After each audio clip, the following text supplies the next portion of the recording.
Satu apa? Idhar ya. Kedua, idgham. Idgham dibagi menjadi berapa? Idgham apa?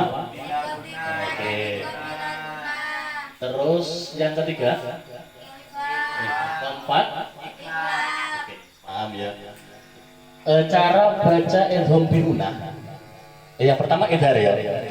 Ketika non mati dan tanwin bertemu dengan huruf apa saja? Hamzah, ha, ha, kho, ain, hoi. Oke, sekarang tebak sing bener bacaannya kira-kira sing nanti. Contoh ya. Man, ya. Man, amana. Oke, yang satu itu ya. Man, amana. Yang kedua, man, amana, ya. Man, amana. Yang ketiga, man, amana. Kira-kira yang betul yang mana? Yang satu, yang dua, yang tiga. Yang ketiga siapa angkat tangan? Oh, betul. Yang kedua, yang pertama, nyapa kok sebenarnya yang pertama? Jelas. Yang jelas apanya? Bukan hamzah, nun mati. Yang paling tepat, ya, yang paling tepat, yang benar itu adalah yang kedua. Ya. Idhar itu walaupun nunnya itu dibaca jelas, tapi sifat hunnah yang ada pada nun itu tidak boleh hilang. Paham ya? Sifat hunnah yang ada pada nun itu tidak boleh hilang. Nun itu kan mesti punya sifat hunnah, walaupun nun itu hidup, mati atau ditasdid, itu punya sifat hunnah. Hunnah itu dengung. Na, ya. Na, ni, nu, anna, itu kan, itu sifat hunnah. Walaupun mati dibaca idhar, tapi sifat hunnahnya juga tidak boleh hilang. Maka yang tepat itu berhentinya itu tidak boleh seperti sampean ngerem motor pakai cakram itu, nabrak. Jadi man itu tidak boleh. Man, mana itu kurang tepat. Yang paling tepat adalah ngeremnya agak pelan. Man ada n-nya tapi sedikit. Ya, tidak boleh banyak-banyak, tidak boleh man mana, tidak boleh. Man mana juga kurang tepat. Yang paling tepat adalah man ada n, itu namanya sifat tawassut, tengah-tengah ya. Sifat tawassut namanya kalau dalam ilmu tajwid. Itu yang pertama ya, idhar ya. Kemudian yang kedua idgham ya. Idgham dibagi dua. Yang pertama idgham bihunnah. Coba contoh idgham bihunnah apa? Idgham bihunnah ladun. Idgham bihunnah. Nun mati bertemu dengan wawu atau nun mati bertemu dengan ya. Contohnya apa? Mayyakulu ya. Ya, mayyakulu itu yang betul kira-kira bacanya begini. Man yakulu, mayyakulu atau mayyakulu. Yang betul yang mana? Yang pertama man yakulu, yang kedua mayyakulu, yang ketiga mayyakulu. Yang betul yang mana? Yang berapa? Satu, dua, tiga. Yang betul itu yang kedua. Yang ketiga. Oh ya benar, yang ketiga ya. Yang pertama, yang kedua, yang tiga. Saya ulangi. Man yakulu, mayyakulu, mayyakulu. Kira-kira yang benar di mana? Yang kedua siapa? Yang ketiga siapa? Siapa yang kedua? Yang paling tepat itu adalah yang ketiga. Yang kedua itu memang masuk ke huruf ya, mayyakulu, tapi tidak ada dengungnya. Kalau idgham bihunnah itu harus terasa dengungnya di pangkal hidung. Jadi hunnah itu ketika sampean hidungnya sampean pitet sama nopo tekan, itu hunnahnya hilang. Hilang ya. Hilang. Bukan itu bukan hunnah. Paham ya? Jadi bacaan idgham bihunnah itu harus terasa sampai di pangkal hidung. Kalau belum terasa, itu tidak boleh dilepas. Jadi bukan hanya mayyakulu, kurang tepat. Mayyakulu, mayyakulu miwalin. Nah, itu namanya idgham bihunna. Jadi harus terasa di pangkal hidung. Makanya panjangnya 2 harokat minimal. Itu minimal 2 harokat karena harus terasa di pangkal hidung itu. Tidak boleh cuma mayyakulu miwalin, itu kurang tepat. Yang benar adalah mayyakulu miwalin. Apalagi contohnya? Mayyati misalkan seperti itu idham bihuna itu ya. Yang idham kedua idham bilahuna. Nah idham bilahuna ini yang tidak ada dengungnya, malam. Nah itu malam itu ya. Oke. Kemudian yang ketiga, apa bacaan yang ketiga? Idhar, idham, ikhfa belakangannya aja. Iklab. Nah iklab itu hurufnya berapa? Apa?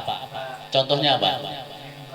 Nah, baca mim ba'di itu yang betul gimana? Mulutnya tertutup atau enggak? Kalau dibaca tidak tertutup kira-kira benar apa salah? Mim ba'di mulutnya tertutup ditekan apa enggak? Bibir itu ditekan apa enggak? Nah, jadi baca iklab itu ada 2 versi ya. Yang pertama mulut itu tertutup tapi tidak boleh ditekan.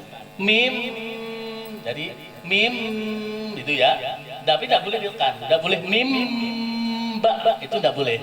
Tapi harus cuma tertutup saja menempel, cuma tidak boleh ditekan. Mim ba. Ya. Atau yang kedua ada namanya furjah qasiroh.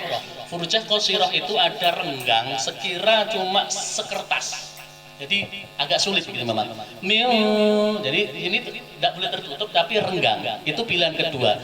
Miu bak, gitu. Miu bak, ya, seperti itu. Itu cara yang kedua. Tapi yang paling enak itu mulut tertutup, cuma syaratnya tidak boleh ditekan. Itu ya, biduni kazin namanya, itu tidak boleh tertekan. Itu namanya iklab, gitu ya.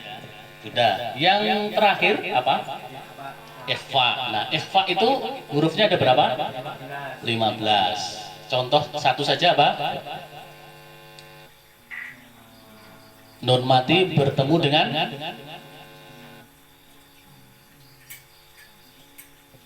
kaf. Kaf ya. Contoh. Sampean baca ini yang betul kira-kira yang mana? Ilkutum. Pertama ya. Ilkutum.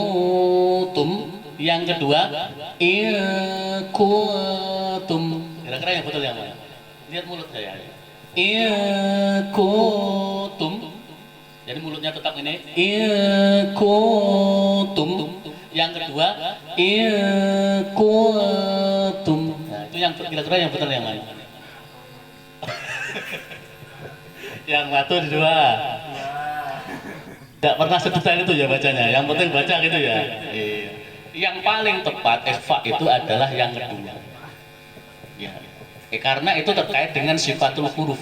Jadi kalau bertemu dengan kaf itu bacanya tidak boleh mencucu sini langsung bunyi tum, tapi harus ditarik begini. Ilkutum, seperti itu cara bacanya. Itu yang benar seperti itu. Tapi walaupun dibaca yang pertama tadi ilkutum, kalau belum tahu ya apa itu ya. Seperti itu. Terus kemudian dipaham ya tadi ya. Jadi ada berapa? Idhar, ikhfa, idham, ikhfa, iklab sama ikhfa. Kemudian yang mim mati itu hampir sama ya. Hampir sama bacaannya, cuma ada 2 ya. 3. Satu idham. Idham apa satunya? Mislain. Yang kedua idhar syafawi. Yang ketiga ikhfa syafawi. Idham mislain itu mim bertemu dengan mim ya. Mim bertemu dengan mim. Bedanya idham dengan ikhfa itu apa?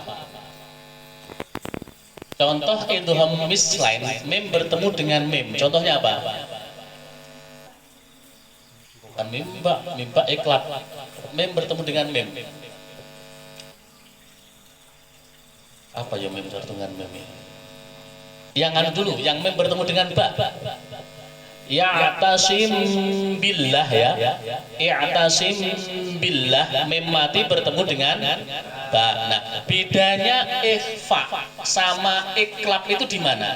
Tadi kan ada iklab, mim nun mati bertemu dengan ba toh, mim ba'di. Nah, di hukum mim mati itu ada namanya ikhfa syafawi, mim mati bertemu dengan ba. Nah, contohnya ya'tasim billah. Nah, bedanya iklab sama ikhfa syafawi di mana? Podo nek enak ya. Iya wes. Itu ada yang mengatakan sama. Jadi syaratnya memang tidak mulut itu tidak boleh ditekan, gitu ya. Kalau idgham mislan itu harus ditekan. Mim bertemu dengan mim itu harus ditekan, gitu ya. Sudah dapat dua berarti ya. Wes ngene Pak anu Yai. Oke. Belajar lagi ya untuk ini kan pondok tahfidz ya, artinya tajwid itu paling penting. Baca Quran itu kalau tidak pakai tajwid ya salah semua gitu. Jadi tajwid itu merupakan sebuah kewajiban yang harus kita pelajari ketika kita ingin mempelajari Al-Quran. Dari sekilas yang saya baca yang saya dengar tadi di depan tadi, yang putri-putri ya di sana ya, bacanya bagus, tapi yang kurang itu sebenarnya cuma di ikhfa saja, sampai kurang dengung sebenarnya. Tapi siapa ya saya dengar di depan yang baca pujian apa tadi, wirid, ya itu bacanya bagus, cuma kurang dengung saja, ikhfa-nya kurang lama. Ikhfa-nya kurang lama. Jadi baca ikhfa itu jangan cuma in kuntum ta'lamun, in kuntum itu kurang. Jadi ciri-ciri ikhfa itu sama dengan gunnah itu tadi. Ada gunnahnya dan sampai terasa di hidung itu. Jangan sampai kita baca itu cuma in kuntum satu ketuk, satu spasi atau satu apa namanya. Jadi harus agak lama. In kuntum antum apalah contohnya? Dan lagi apa?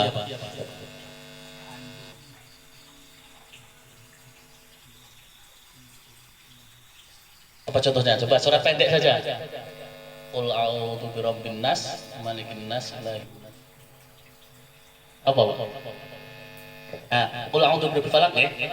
Qul a'udzu birabbil falaq min syarri ma khalaq wa min syarri ghasiqin idza waqab wa min itu agak lama. Jangan cuma wa min syarri ghasiqin idza waqab wa min syarrin nafasati fil 'uqad, itu kurang panjang. Jadi harus paling tidak 2 harokat. Satu alif atau 2 harokat. Wa min syarri ghasiqin wa min syarrin nafasati fil 'uqad, seperti itu. Jadi yang bukan salah enggak, karena tadi kurang panjang di ikhfa-nya sama idgham bi gunnah biasanya. Idgham bi gunnah, gunnahnya juga harus nampak.